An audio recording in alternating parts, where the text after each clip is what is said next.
Vous en voulez encore des exemples? Mais alors, mais j'en ai un paquet dans mon escarcelle. Hein. Oui, j'en ai encore des dizaines. Alors, par exemple, il m'est arrivé de bosser aussi dans des garages automobiles.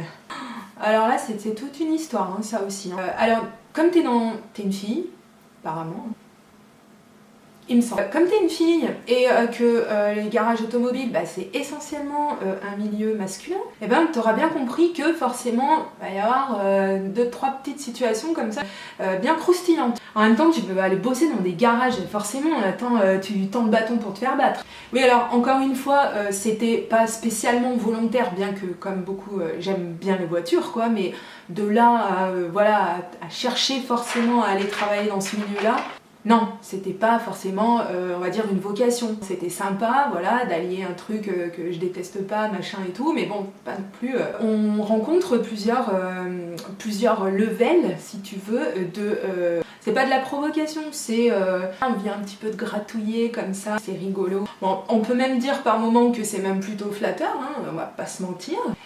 Mais quand ça devient lourd, voire carrément lourd, là, je suis plus d'accord parce que encore une fois je ne généralise pas, mais il faut reconnaître quand même que c'est un milieu où voilà, on te charrie bien comme il faut et que tu as intérêt à faire preuve comme dans beaucoup de milieux masculins où tu es un peu le seul truc qui ressemble à une fille, tu as intérêt à faire preuve d'un minimum de caractère et à laisser passer certaines choses, mais pas toutes. Attention. Donc je vous conseille aussi de faire très attention si vous allez entrer dans ce genre de milieu où voilà, hein, ça peut être un conseil, on sait pas, ça peut aider. Bon, après, comme je vous dis, il y a différents niveaux. Vous avez le mécano qui voilà, fait toute sa vie dans la société, qui a un certain âge. Lui, voilà, il va te charrier, mais ça va, ça reste très correct et pas lourd. Et puis c'est pas tous les matins non plus. Alors, on fait pas tout un plat. Maintenant, ça a plus tendance à être pour d'autres générations où là c'est carrément, t'as envie de lui dire écoute gars, ça fait déjà 2 fois que je bosse dans des garages, les blagues que tu me fais, on me les a déjà faites, hein, donc bon, renouvelle ton stock, hein. Ouais. Après ça reste voilà, pas méchant. Les 3/4 du temps, ça n'a pas été méchant.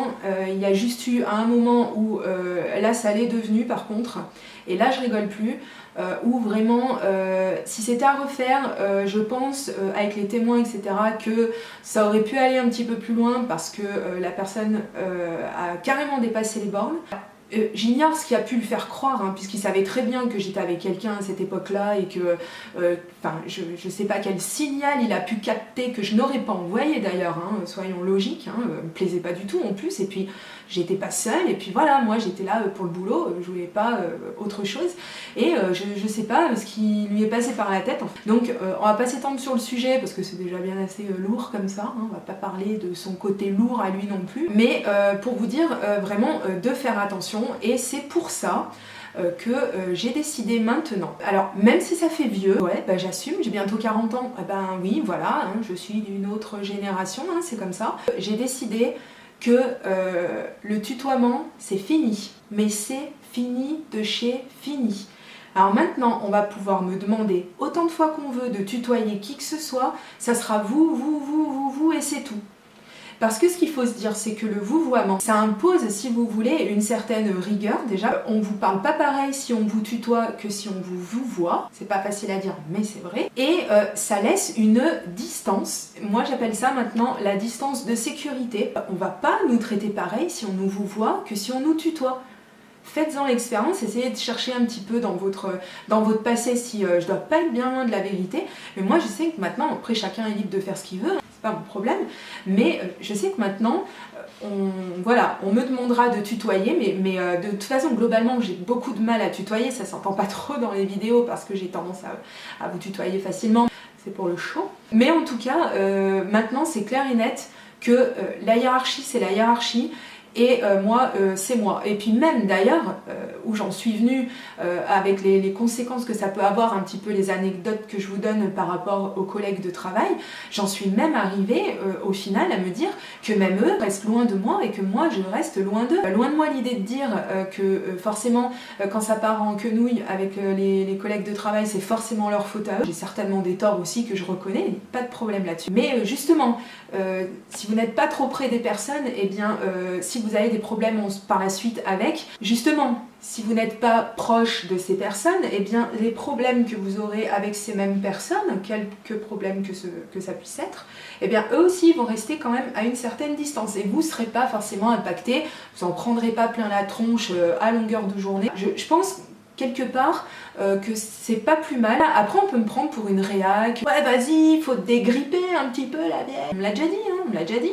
Mais non, maintenant ça va être vraiment comme ça. C'est pas plus mal de mettre des repères déjà pour commencer, mais que ce soit pour tout, hein, j'imagine, hein, pour l'éducation, pour plein de choses comme ça. Moi j'ai jamais tutoyé un prof, jamais. Même à la fac on nous disait de le faire, mais moi j'ai toujours eu du mal. Je me suis assez fait enguirlander par ma mère quand je dérapais, quand j'étais plus petite, à tutoyer les maîtresses, et parce que ça peut arriver quand on est gosse et qu'on n'a pas conscience de ce genre de choses.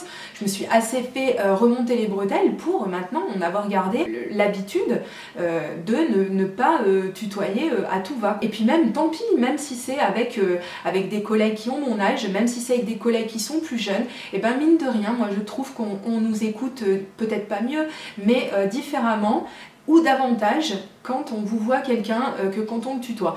Mais bon, après, il m'est arrivé aussi, il y a peu de temps encore, d'intégrer une entreprise où... Mais tu peux pas me vous voyer, c'est pas possible, j'ai le même âge que toi. Mais rends-toi compte, parce que lui, il te tutoie, hein. Toi, tu dis, vous, quelque part, si t'es un peu intelligent, bah, on te vous voit, bah, tu vous vois aussi, non ? N'a pas été élevé pareil, hein. Donc cette personne va quand même venir me dire mais non, c'est pas possible que tu tutoies qui que ce soit dans l'entreprise et encore moins le patron. Oh, bah alors vous, je sais pas, hein, mais alors moi j'ai un mal à tutoyer les patrons. Oh, mais alors, ouais, encore une fois, je sais, je suis vieille d'esprit, mais tant pis quoi, tant pis. Donc on vient me dire, c'est pas possible, c'est clairement pas possible. Ah ouais, parce que tu comprends, nous, on est une boîte de jeunes. Hein, on est une start-up, on t'impose le tutoiement. Alors déjà, gars, tu m'imposes... Ah, j'arrive à le tutoyer quand même des fois. Mais en même temps, je veux dire, le libre arbitre quoi. Si on me demandait de vous voyer et que je me mettais à tutoyer intempestivement, très content, je fais quoi? Je tutoie les clients aussi? Ouais, salut, ouais, moi c'est Chris, je suis là depuis 2 jours, ouais, on va boire un café. Attends, ok, c'est vrai que ça fait détendu, ça donne une certaine image, voilà, de coolitude, ça n'existe pas, mais c'est pas grave, vous avez compris le concept. C'est pas une chose avec laquelle je sois foncièrement à l'aise, et de toute façon, c'est ma décision, et que quoi qu'il arrive, on va pas me mettre un blâme ou un avertissement sous prétexte que je ne tutoie pas justement les personnes quoi. Enfin je pense pas, à moins que ce soit écrit noir sur blanc dans le contrat de travail, mais bon je pense pas qu'on en soit là, hein. Donc ça voilà, c'était une parenthèse. Ah oui, il y a aussi les collègues de travail, alors eux c'est pas tant qu'ils soient méchants ou quoi que ce soit, hein. C'est juste un petit peu profiteur, mais pas forcément méchant, je pense pas. Je pense pas que ça parte d'un mauvais sentiment, je pense plus que c'est qu'ils se rendent pas compte de la réalité, ils se rendent pas compte des choses, je sais pas. J'ai eu l'immense plaisir, et alors attention, parce qu'il faut le signaler, c'est ma plus longue expérience professionnelle. C'est l'endroit où je suis restée en poste le plus longtemps. 2 ans! J'ai tenu 2 ans en tant que caissière, hôtesse de caisse, pardon. Donc effectivement, j'ai, pour mon plus grand bonheur, hein, n'est-ce pas, parce qu'on apprend beaucoup hein, dans ce genre de métier, hein, même si on souhaite que, enfin personnellement, j'ai toujours souhaité ne jamais avoir à le faire, et puis les circonstances ont fait que on n'a pas toujours le choix dans la vie, la preuve. Hein. Donc j'ai eu l'immense plaisir, encore une fois, je le dis encore, hein, parce que c'était vraiment un plaisir, d'officier en caisse. On en reparlera hein, parce que je pense que je vais faire un épisode exprès sur un numéro spécial pour cette expérience quand même, puisque comme je viens de vous le dire, c'était la plus longue et c'était pas la moins...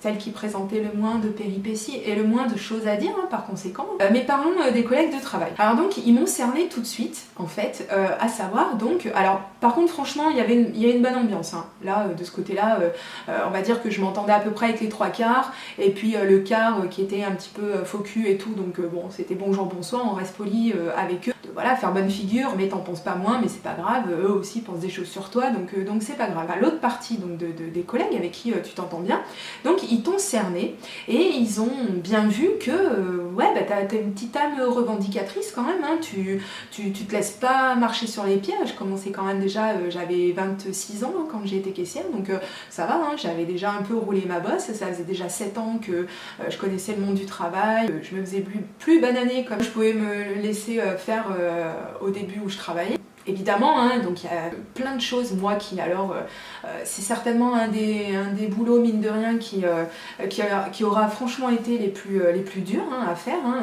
un de ceux que je mettrai là, tu vois, hein, vraiment, qui vraiment m'a demandé un énorme lâcher prise. Voilà, mais on en reparlera. Donc, je me plaignais, bien sûr, je pense que ça vous étonne pas trop.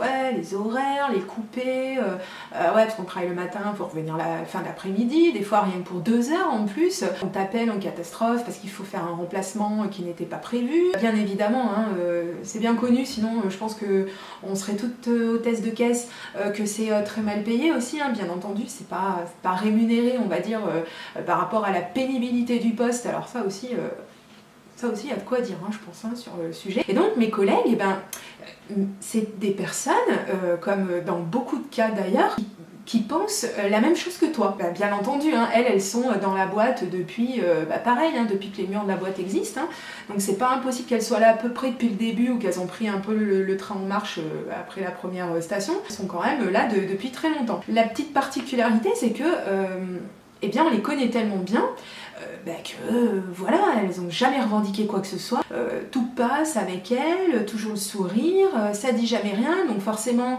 eh ben voilà, je te donne ça et toi tu dis rien, bah du coup je réduis à ça, hein, parce que tu dis toujours rien. Tu dis rien encore ? Bah du coup on va en arriver là, puis bientôt, voilà, t'as compris quoi, que voilà, on se fait un petit peu enfler. Et ben quand elles m'entendaient râler, forcément c'était un petit peu magnétique et ça les attirait vers moi et elles me disaient mais t'as trop raison quoi, t'as trop raison, on pense la même chose que toi, bah en même temps c'est logique quoi, j'ai envie de dire, je connaissais personne hein, de ce temps-là qui pensait pas pareil que moi, à part les lèche-culs, les lèche-bottes des patrons, et que celles-là, tu peux leur demander tout ce que tu veux, qu'elles diront toujours oui. Hein. Alors, elles sont pas forcément mieux rémunérées que les autres en plus, ni mieux considérées non plus, parce que c'est souvent le cas d'ailleurs. Hein. On n'est pas mieux considéré parce qu'on dit amen à tout, hein. Ça, il faut se le dire aussi, que pour se faire un petit peu aussi respecter, le non, il est décisif aussi par moment. Et donc, en fait, ces personnes-là, elles m'ont, mis l'habit de la syndicaliste, si tu veux. Je pense pas être foncièrement syndicaliste, enfin du moins, comme j'ignore la définition exacte du mot, il faudra que j'aille voir. Mais du coup, non, je pense pas être syndicaliste, alors peut-être dans l'âme. De toute façon, je reste jamais vraiment assez longtemps dans une société pour intégrer l'équipe syndicale et pour dire un petit peu ce que j'ai à dire. Elles m'ont vue comme la revendicatrice, comme la Arlette Plaguillet de la grande surface où j'ai travaillé. Et du coup, elles me poussaient. Ah, t'as vu, mais pour Pâques, on nous demande de mettre un chapeau complètement ridicule sur la tête. Putain, mais moi je vais bosser à la station quoi, mettre mon œuf sur la tête, mais j'ai pas l'air con. Alors, moi j'étais d'accord, hein, parce que moi j'allais peut-être pas bosser à la station-service, mais enfin moi j'étais en caisse. C'était ridicule comme tout le monde, hein, avec mon chapeau œuf sur la tête. Je sais pas si c'est vraiment la peine d'épiloguer sur le sujet. Même si la chef, elle aussi, elle l'avait, son chapeau bien ridicule sur la tronche, mais voilà, enfin je sais pas, tout le monde sait que c'est Pâques, il faut y arrêter pour la Saint-Valentin, on est tout en string, enfin je sais pas. Et le pire, c'est que effectivement, encore une fois, dans le contrat de travail, il est bien stipulé qu'il faut faire la promotion et je sais pas quoi, qu'on n'a pas le droit, en gros, en substance, ça veut dire qu'on n'a pas le droit de refuser de faire la promotion de produits, enfin je sais pas comment ils avaient tourné ça, mais enfin, encore une fois, ils avaient bien bossé le concept, ils avaient bien mis les petites ficelles partout, c'était un beau rôti, c'était bien ficelé, on pouvait rien dire. Bien souvent, donc, mes collègues, chaque fois qu'il y avait quelque chose qui allait pas, « Oh, Christelle, écoute, non, il y a ça et tout. » Alors, j'ai plus d'exemples vraiment à l'esprit, ça fait 11 ans. Hein, j'ai du mal à me rappeler ce que j'ai fait hier, alors il y a 11 ans. Et, donc, vous savez qu'assez régulièrement, on venait me décharger sur moi. Alors bon, attends, Gisèle, t'es bien gentille, mais moi, enfin bon, c'est pareil, hein, moi aussi, hein, des horaires de merde, aucun ok, j'ai pas de gosse, hein, voilà, faut pas se plaindre encore une fois, mais j'ai pas le droit de me plaindre et tout, mais enfin bon, zut, moi aussi j'ai des horaires à la mort moelle nœud, hein, faut se le dire. Moi non plus, je suis pas d'accord avec ça, mais écoute, enfin moi je suis en CDD pour 6 mois quoi, enfin de ce temps-là, donc j'ai eu plusieurs renouvellements, hein, logiquement, puisque je suis restée 2 ans. Cet exemple pour vous dire que celles qui sont en place et qui ont la place d'ailleurs, hein, pour parler à l'ancienne, et qui ont le poste, qui sont là en CDI récurrent, tout ce qu'on veut, elles allaient me pousser moi, pauvre CDD qui risquait encore de gicler bien avant la fin de mon contrat parce que j'allais aller revendiquer pour celles qui n'avaient pas les de le faire.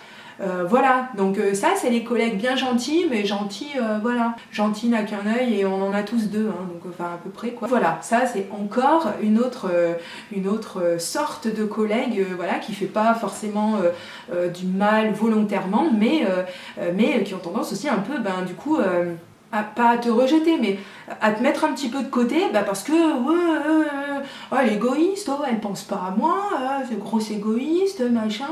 Bah attends, tu crois franchement que c'est à moi, pauvre CDD, à aller revendiquer des trucs pour celles qui sont en CDI? J'ai quoi à y gagner moi? Chacun voit midi à sa porte quoi, donc non, je suis pas foncièrement égoïste, je pense pas. Et puis quand bien même je le serais, j'ai envie de dire que dans le monde du travail, il y a plutôt intérêt un petit peu à l'être. Je pense qu'au bout d'un moment, on a vite compris qu'il faut sauver son beefsteak, hein, avant d'essayer de sauver les autres. Voilà, il faut se regarder et puis regarder si on peut pas s'auto-améliorer la situation, voilà, par des méthodes régulières, hein, et légales, hein, bien entendu. Je vais pas m'amuser à aller mettre mon poste en danger pour aller revendiquer des trucs. En plus, ça aurait beaucoup plus de poids, je pense, si c'est quelqu'un qui est en CDI et qui fait partie des murs de la société, quelqu'un sur qui on peut s'appuyer. Je pense que ça a quand même plus d'écho si c'est ce genre de personne qui va aller faire des revendications à la direction et pas une pauvre CDD comme il y en a 15 qui rentrent par semaine et qu'il y en a 14 qui sortent la semaine d'après. Après c'est encore une fois un simple exemple, hein, mais pour dire que effectivement, hein, j'en ai rencontré des gens intéressants, hein, n'est-ce pas? Bon, ben, je vais vous donner rendez-vous dans une autre vidéo parce que là elle est déjà bien assez longue je pense, et il y a encore de quoi faire, hein, croyez-moi, on va aborder d'autres sujets mais il y a encore de quoi faire. Bye!